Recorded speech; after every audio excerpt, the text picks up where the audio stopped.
maunya Israel. Kalau ini Hamas sudah nggak ada, ya kemarin si Yair Lapid, ya dua negara nggak apa-apa. Walaupun sekarang ini 60% penduduk Israel tidak mau two state solution, Benyamin Netanyahu nggak mau. Tetapi alasannya karena itu, kalau kamu jadi negara, ya, apakah kamu yakin kamu nggak nyerang saya? Nanti malah kita jadi perang negara, kita lama repot. Iya benar, Mbak. Makanya mendingan enggak, udah sekarang kita habisi saja, nggak ada kejahatan senjata, ya kan? Iya benar, Pak. Itu saya setuju dengan itu, Pak. Makanya Prabowo harus datang ke sana kalau dia mau menang Pilpres 2024. Ya Prabowo menang. Kalau enggak, ya selesai. Prabowo selesai, pasti kalah saudara Prabowo itu. Ini sama ya, terjadinya dengan Israel juga sama, sudah lihat ya. Israel juga nanti 2024 itu nanti damai. Kenapa? Hamasnya udah ruwet. Yang bikin ruwet kan Hamas ini, saudara. Ya, begitu Hamas ya udah mau two state apa? Two state nggak apa-apa. Kita berdampingan hidup bersama-sama, ya kan? Kita mendapatkan apa yang kita mau semuanya. Tapi syaratnya two state solution apa, saudara? Yerusalem harus dikembalikan. Yang menang perang kan Israel. Kalau Yerusalem nggak dikembalikan, nggak mau two state Israelnya. Nggak akan mau, saudara. Percaya saya. Jadi Prabowo harus bujuk Yerusalem kembalikan. Kamu dapat Ramallah, kamu dapat kota yang bagus di West Bank itu. Tapi Yerusalem harus dikembalikan. Kan itu biaya perang, saudara. Biaya perang. Mahmud Abbas nggak bisa mengendalikan Hamas kok. Itu kan logika saja. Kalau Anda yang begitu gimana? Kita perang nih ya. Kan harus win-win, saudara. Derek Manangka, salah satu jurnalis senior, salah satu wartawan Indonesia yang diundang oleh pemerintah Israel. Tapi beliau sudah almarhum sayangnya. Kalau ada dia masih hidup, wah ini seru. Dia sudah wanti-wanti ingatkan Indonesia, jangan terlalu kasar ngomongnya. Kenapa? Kita seolah-olah tuh lebih mengerti Israel dan Palestina. Kita merasa lebih Palestina daripada orang Palestina sendiri. Gimana kita di dalam negeri kita masih seperti ini? Kita lagaknya seperti negara superpower. Sorry Bapak TNI semua, Panglima kita. Kita diplomasi internasional kita, waduh keliru banget ya, keliru bener. Hamas itu teroris, udah masyarakat internasional melalui United Nations, PBB sudah memfatwa kalau Bung Iya bahwa Hamas itu teroris. Ngapain kita mengutuk Israel? Yang nyerang Israel itu juga Hamas. Semua dunia juga tahu. Ini bahaya. Indonesia. Hari Minggu. Prawira, silakan. Halo, selamat malam. Salam, Pastor Paul. Salam. Ya, yang menarik ya untuk hari ini. Yang ini yang saya mau ngomong di Pak Pastor Paul itu rumah sakit di Indonesia yang di Gaza tuh, Pastor Paul. Itu udah diperiksa belum? Saya yakin juga banyak senjatanya tuh sama Hamasnya. Wah, banyak. Kenapa nggak dibom tuh ya? Sekalian dari MUI kirim orang ke sana. Saya kira ini sudah lagi dibom juga. Iya. Itu begitu diratain habis itu nanti rumah sakit itu begitu operasi darat nggak kena semua itu. Iya benar. Terus yang kedua Pastor Paul. Itu rumah sakit itu tempatnya jauh ya. Rumah sakit itu tempatnya nggak di tengah-tengah, itu di pinggiran dia.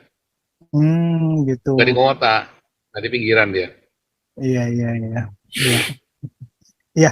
Yang kedua ini Pastor Paul, yang saya teringat nih kalau beli tanah terus diserang. Ya ini kayak emang tipe-tipe orang Islam nih mau merampok ya Pak. Kalau saya lihat nih Pak ya, kayak Indonesia aja lah pakai Belanda lah Pak ya. Belanda itu pasti saya yakin juga dia beli tanah Pak, beli budak dari itu kan. Beli kan. Terus kemudian diserang kan. Diserang sama raja-raja Islam. Nah, dia menang perang Belandanya ya, dia pasti ngambil kan. Ya kan. Nah, itu awalnya kan dari emang itu Islam tuh. Dia kita beli sama Islam nih apa terus habis itu kita yang dirampok gitu loh. Seperti itu loh di Pulau Jawa nih ya. Mengapa Pulau Jawa bisa jatuh di tangan Belanda ya? Pulau Jawa yang seperti ini ya. Amangkurat kelima ya, Amangkurat yang keempat, sebelumnya Amangkurat yang keempat. Dia perang lawan Trunojoyo, Madura kan? Dia kan ada di sini Mataram. Lalu dia bilang, Belanda, tolong perangi Trunojoyo. Hebat Trunojoyo nih ya. Trunojoyo betul namanya ya, saya lupa. Trunojoyo betul ya, yang perawi kerjaan. Yang Trunojoyo kan bukan Islam, ya dia Hindu. Trunojoyo bukan ya, Trunojoyo ya. Kalau salah tolong dikoreksi, bentar, yang di ini. Lalu, kenapa Sakti Mandaguna? Mereka sama-sama orang pribumi. Nggak akan menang, bahkan bisa-bisa Amangkurat itu kalah itu. Lalu, Belanda bilang, oke, kamu butuh senjata. Oh enggak, kami butuh kamu kulit putih. Kalau kulit putih lawan pribumi. Kenapa? Karena Trunojoyo itu didukung oleh rakyat. Mereka tahu orang Islam ini penjajahnya, Trunojoyo yang pewarisahnya, makanya bilang Belanda aja. Kenapa harus Belanda? Kamu kan kulit putih. Jadi jelas musuhnya siapa, ya kan? Terus bayarnya gimana dong? Mahal itu. Saya kasih seluruh Pantura kepada kamu, ya kan? Pantura. Ternyata perangnya nggak cuma setahun. Wah, Trunojoyo ini Sakti Mandraguna, rakyat berpihak sama dia, saudara. Hamas mah nggak ada apa-apanya. Belanda perang 7 tahun hampir kalah Belanda. Hampir kalah sama Trunojoyo. Ya. Akhirnya Trunojoyo kalah ya. Bumi hangus pokoknya kalah. Biayanya kemahalan. Makanya Amangkurat kasih apa? Seluruh Salatiga, Muntilan, Magelang sampai ke Jogja sampai Sleman itu ya. Makanya itu daerah Kristen semua ya. Anda lihat itu pasti banyak bangunan Belanda dan Kristen semua. Iya nggak? Iya. Lalu Amangkurat yang kelima, anaknya mengingkari perjanjian itu. Oh, nggak bisa, kamu orang asing, kamu pergi, itu kan bapak saya, saya ya saya. Nah, itu udah mengingkari gitu. Lalu Belanda jengkel nggak gitu, dikhianati begitu? Kamu ya, kalau Trunojoyo nggak tak bunuh, nggak tak kasihkan ke kamu sudah nggak jadi raja lagi di sini. Habis kamu sama Trunojoyo, pasti kalah kamu. Oh, nggak urusan. Kita perang, katanya si Amangkurat V. Oh ya perang. Kalah Amangkurat V sampai matinya di Tegal Ampel itu ya. Di Tegal Ampel. Di dekat Penjaran, dekat kotanya saya itu ya. Matinya di situ. Si Sunan Amangkurat V, Sunan Ampel, makanya dipanggil Sunan Ampel ya. Sunan Ampel apa? Sultan di Ampel itu ya. Itu ada kuburannya di situ Sultan ini ya. Sunan Ampel ya. Bukan, tapi Sultan itu Amangkurat V, saudara, mati di situ. Lalu wilayahnya dia kan diambil alih, hampir seluruh Jawa Tengah dan Pantura di sini kan, dengan Banten ya, dengan Pasundan, dengan semua ya, yang di Sumatera, yang di Kalimantan juga sama. Dia dagang, dikhianati, perang, menang perang diambil alih. Begitu. Pulau Banda, dia dibunuh si Peter Verhoefnya kan, 50 orang mati. Diinvestigasi nggak ada yang mau ngaku, malah nantang perang ya, patenisisan kan. Kan begitu kan, udah tinggal siapa yang kuat-kuatan aja. Datengin baik-baik, malah ngajak perang gitu loh. Padahal ini kan tanahnya kan pemberian dari sultan-sultan itu. Buktinya apa di Ponorogo kan, dikhianati kan, siapa yang ngerti? Sultannya sendiri. Bahkan anak-anak di Ponorogo kan nggak ada yang boleh masuk ke istana kan? Ya kan? Nah itu yang terjadi sebenarnya Pak Prawira. Iya benar-benar. Ya, jahat ya. Iya benar. Saya harap sih Israel yang kan udah 2 kali baik hati itu ya. Jangan sampai dia baik kayak begini udah benar-benar Hamas dihabisi nih Pak. Saya harap sih Pak supaya nggak terjadi lagi tadi pembantaian di Israel dibantai lagi, jangan sampai gitu. Saya harap sih. Maunya begitu. Jadi maunya Israel. Kalau ini Hamas sudah nggak ada, ya kemarin si Yair Lapid, ya 2 negara nggak apa-apa. Walaupun sekarang ini 60% penduduk Israel tidak mau tuh state solution, Benjamin Netanyahu nggak mau. Tetapi alasannya karena itu, kalau kamu jadi negara, ya apakah kamu yakin kamu nggak nyerang saya? Nanti malah kita jadi perang negara, kita lama repot. Iya benar Pak. Makanya mendingan nggak, udah sekarang kita habisi saja, nggak ada kejahatan senjata. Ya kan? Iya benar Pak. Itu saya setuju dengan itu Pak. Makanya Prabowo harus datang ke sana kalau dia mau menang Pilpres 2024. Ya Prabowo menang. Kalau enggak, ya selesai. Prabowo selesai pasti kalah saudara Prabowo itu. Ya, ada yang bilang dulu ya, Sambo pasti masuk. Saya bilang enggak lah, lolos dia. Pasti dihukum mati, lolos pasti. Ya, lolos kan, oh KC pasti bebas. Oh, enggak lah, 10 tahun saya bilang. 10 tahun bener kan? Terus turun dikoreksi jadi 6 tahun. Saya bilang harusnya cuma 6 tahun, ini nggak bisa 10 tahun, karena Yusuf Roni ini 7 tahun. 7 tahun Yusuf Roni ya, pasti KC 6 tahun. Jadi 6 tahun jadi koreksi kan. Nah, sini yang kita ngomongkan ya, nggak pernah salah di sini saudara ya, belum pernah salah. Ya, sekalipun ngelawan arus kelihatannya ya. Nah, kelihatannya ngelawan arus, tapi kita selalu benar di sini kita ngomong. Ini sama ya, terjadinya dengan Israel juga sama, sudah lihat ya. Israel juga nanti 2024 itu nanti damai. Kenapa Hamasnya udah ruwet? Yang bikin ruwet kan Hamas ini saudara. Ya, begitu sama sih udah mau two state apa? Two state nggak apa-apa. Kita berdampingan hidup bersama-sama, ya kan? Kita mendapatkan apa yang kita mau semuanya. Tapi syaratnya two state solution apa, saudara? Yerusalem harus dikembalikan. Yang menang-menang kan Israel. Kalau Yerusalem nggak dikembalikan, nggak mau two state Israelnya. Nggak akan mau, saudara. Percaya saya. Jadi Prabowo harus bujuk Yerusalem kembalikan. Kamu dapat Ramallah, kamu dapat kota yang bagus di West Bank itu. Tapi Yerusalem harus dikembalikan. Kan itu biaya perang, saudara. Biaya perang. Mahmud Abbas nggak bisa mengendalikan Hamas kok. Itu kan logika saja. Kalau Anda yang begitu gimana? Kita perang nih ya. Kan harus win-win, saudara. Ya kan? Ini ada Manguni 88, silakan Manguni 88. Ini ada ETH all the way, terima kasih ya saweranya, mantap kali hari ini ya. Kowa Yongki, God bless you, Ben Alexander, ya 2 kali Ben Alexander, Warm Hot, ya, ada Pak Suwandi, Chen, Pak SPC, God bless you semuanya. Lanjut, Manguni. Shalom Pak Paul. Shalom. Shalom semua Pak Hermes, Pak Santi Amir, semuanya. Pak Frandisi, udah lama nggak nimbrung, saya cuma dengar aja Pak. Dengar Hamas harus selesailah secepat-cepatnya lah.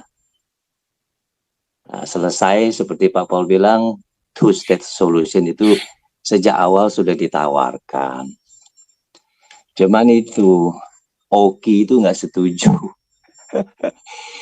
Dan ya sudah kurang aja Okinya kan, harinya kan nggak mau ikut perang Okinya kan, kurang ajar kan.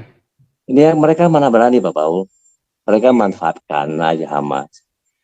Nah itu ngaca, makanya sebenarnya kalau two state solution sejak 47, sejak negara Israel pada saat berdiri itu kan sama-sama berdiri dengan Palestina, tapi ya Oki kan nggak mau. Ya sampai sekarang sampai sekarang akhirnya. Dan Pak Paul, aku pikir ya, dan teman-teman di sini yang ahli strategi, khususnya di geopolitik maupun geostrategi dan geopolitik, Indonesia ini bisa masuk jurang, ngeri juga Pak, ngeri. Kenapa? Kita sendiri sudah ada BNPT, kita babat teroris kan. Kenapa justru secara politik internasional Indonesia melalui presiden, wakil presiden? Lah, BNPT-nya sudah sungkem sama MUI, Pak. Kamu udah dibahas 2 minggu lalu. Ya, betul, saya ada dengar, Pak. Cuma saya pengen BNPT-nya sungkem sama MUI, minta maaf, Pak. Cuman Pak Santi Amir sampai kemarin marah-marah, Pak. Ya, saya dengar. Iya, Pak. Waduh, udah keluar bangsat segala macam. Anjing, pasar apa itu Pak Santi Amir itu? Pak Paul, beberapa minggu waktu Bu Koni nggak bisa hadir di live streaming Bapak Hagios, karena Ibu Koni kan di interview datang ke Gelora TV, pecahan dari PKS. Tapi besoknya di tempat kita tetap Pak. Betul. Nah di situ ada poin penting dari Profesor Imron Kotan, MA. Beliau itu mantan duta besar Australia dan Tiongkok. Beliau sudah sebetulnya yang ahli, yang tahu mengenai pertahanan kita, sebetulnya harus sadar lah ya. Profesor Imran bilang apa Pak? Kekuatan militer Indonesia saat ini Pak, itu cuman berjarak 3 mil dari daratan kita. Ya. Setelah 3 mil Pak, kita udah nggak bisa memproyeksi kekuatan kita. Ya. Kita lihat Pak, Israel itu hanya Israel sebenarnya ngerem aja Pak. Kita lihat begitu dia gas sedikit aja hancur, mana bisa. Mau lawan istilahnya, lu mau nyerang dia, sudahlah damai kan enak hidup. Untuk apa? Dan Indonesia masuk jurang. Karena apa? Sebetulnya sekitar 2017 tahun 2017 saya ada posting. Saya nggak ikut nimbrung bicara di Zoom kita. Seorang jurnalis senior dulu mana di beredar punya Surya Paloh. Saya lupa prestasi atau apa koran. Nah di situ juga ada ketua DPR kita ketua MPR kita saat ini juga dulu aktivis seorang jurnalis juga. Nah Pak Derek Manangka ada ini nggak Pak Permesta ada Pak Teddy? Ya lanjut dulu Pak. Pak Teddy hadir nggak?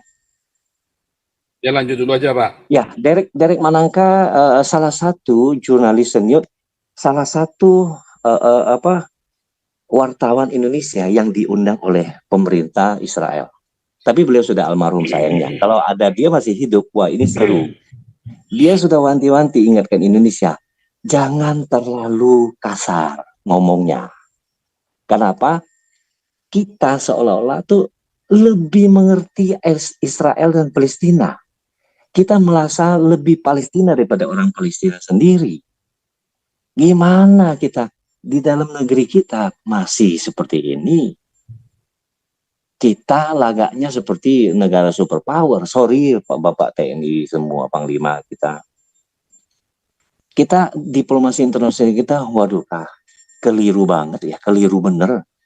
Hamas itu teroris, udah masyarakat internasional melalui United Nations, PBB sudah memfatwa kalau Bung Iya bahwa Hamas itu teroris. Ngapain kita mengutuk Israel? Yang nyerang Israel itu juga Hamas. Semua dunia juga tahu. Ini bahaya. Indonesia bahaya. Saya kira sama seperti usulan saya dalam forum ini. Secepatnya sebetulnya setelah pemilu kali ini, pemilu 2024, mesti ada mosi kita ke DPR dari wilayah Indonesia Timur yang Pak Santi Amir selalu dengungkan ratu hari. Lebih baik kita pisah. Saya nggak keras seperti itu. Bentuk negara federasi, federal Indonesia. Sehingga kita nggak mau kita Indonesia kan tidak semua mayoritas Muslim. Non-Muslim tidak mau terlibat mengutuk Israel. Oh yang nyata-nyata teroris serang negara orang, kita bela. Seagama nggak boleh seperti itu, konyol menurut saya. Bahaya dengan kekuatan militer kita seperti sekarang ini, kita sendiri non-blok, tapi kita ngeblok. Itu nggak masuk akal. Jadi kesalahan mulai dari Pak Soekarno. Kebijakan geopolitik beliau itu terlalu yang kita sebut itu retorika beliau itu luar biasa waktu itu. Akibatnya sampai sekarang Jokowi juga ikut-ikutan. Pemerintahan Jokowi ini bahaya. Kita nggak tahu kapan kita akan ikut berperang. Kalau kita diserang rudal, menjadi negara federal kita nggak mau terlibat hal seperti itu. Sehingga provinsi-provinsi yang tidak setuju dengan kelompok MUI, kita tidak usah ikut, kita fokus bangun ekonomi sumber daya manusia. Bayangkan kalau negara federal, kita sendiri bisa jalin hubungan dengan banyak negara bersahabat. Contohnya, kita bisa membina lebih luas dengan Rusia, dengan Tiongkok, dengan Israel. Makmur, Pak, hanya perlu nggak sampai 20 tahun akan mengejar program Jokowi Indonesia Emas tahun 45, nggak perlu sampai 45. Provinsi Indonesia Timur, kalau kita berdiri jadi negara federasi, akan jauh lebih cepat makmur, mendahului program pemerintah Jokowi. Iya jelas Pak, makanya saya bilang Indonesia harus bubar 2024. Udah pasti Pak, banyak sebetulnya. Kalau nggak bubar, usaha hancur. Pak Prabowo sendiri sudah memproyeksi kalau untuk Pilpres 2019 beliau. Tapi kan dia bilang 2030. 2030 bisa lebih cepat kalau lihat konstelasi geopolitik sekarang dengan diplomasi internasional Indonesia seperti sekarang. Lemah Pak. Lemah. Nah Pak, mantap Pak Paul kasih informasi progresif, bina lebih kuat lagi hubungan dengan Israel. Sayang Bung Derek Manangka sudah meninggal, sayang. Kalau enggak, dia salah satu, dia lebih tajam dari Monica Ritschker. Karena dia khusus investigasi. Dan Mossad pun juga sudah pernah berjumpa dengan dia, sangat tepat detik segala macam, diukur secara akurat. Dia sendiri salut. Mereka bertemu waktu itu ya di... Lebih tepat saya dong, Pak. Saya kan Kenapa, kuliah Pak? di sana. Yes, makanya Pak. Iya. Apalagi Pak Paul kuliah di sana di Haifa Iya, University. saya kuliah di sana dan itu jurusan saya, itu kuliahnya, itu tesis, itu disertasi saya, itu pekerjaan saya, dan saya tinggal di sana, gitu Pak. Ya nggak ada untungnya kita punya banyak musuh, untuk apa? Punya banyak teman, kita enak. Itu yang dimaui oleh Israel. Orang Israel, dia mau menjalin kerjasama dengan sebanyak mungkin orang. Kan orang bertanya, kenapa lalu orang Palestina dibunuhin? Enggak. Justru karena orang Palestina ini yang radikal-radikal pada nyerang, maka ditangkepin satu-satu. Kenapa bukan dibom, ditangkepin? Sehingga totalnya ada 5.000 orang, lebih 5.700 orang katanya ya. Kalau niatnya mau ngajak, dibunuh semua tuh 5.700 orang. Iya, kenapa nggak dibunuh sekarang sama Israel? Betul. Karena tujuannya mereka di situ. Percuma mereka menang perang, tetapi mengabaikan humanity. Yes. Israel mau menjadi negara yang punya dignity dan punya kemanusiaan. Lalu buat apa kalau dia cuma menang perang? Terlalu mudah bagi Israel untuk menang perang. Kenapa sekarang masih banyak? Ya karena ada aturan perang internasional yang harus ditaatin oleh Israel. Beda dengan Hamas yang tidak mentaati aturan internasional, hajar saja. Betul. Masalahnya begitu. Jadi Israel memang dia membangun negaranya. Bapak kalau tahu ya, di setiap sudut di kelas di Haifa, di Universitas Haifa, there is no poor among us. Hebat ya. Di semua kelas di Haifa. Sayang kita belum mulai kelas, kita belum boleh masuk kampus ya, karena takut ada teroris, kita belum boleh masuk kampus ya sekarang. Kalau sudah boleh masuk kampus, nanti saya fotoin. Pak Paul, bagi kita orang-orang Indonesia yang sekolah di SD negeri, saya sendiri sejak SMP sudah dicekokin. Kita benci Israel. Benci Israel. Iya, dulu juga saya nggak ngerti kenapa guru-guru sejarah gitu ya. Itu SMA Pak, Israel itu SMA tuh Pak, saya dapat sejarah itu ya. Betul. Sejarah dunia itu ya. Betul. Saya waktu kuliah saya cepat-cepat studi perpustakaan. Saya lihat, wah. Tapi nanti dulu Pak, saya mau menjelaskan kuda putih dulu Pak. Ya, habis ini nanti Pak Santi Amar atau saya pamit ya. Ya. Oke, Saudara kalau Anda lihat, ya sukses Pak. Ya. Kau bilang kau menang debat, lawan domba yang sesat. Kau bilang banyak yang tobat,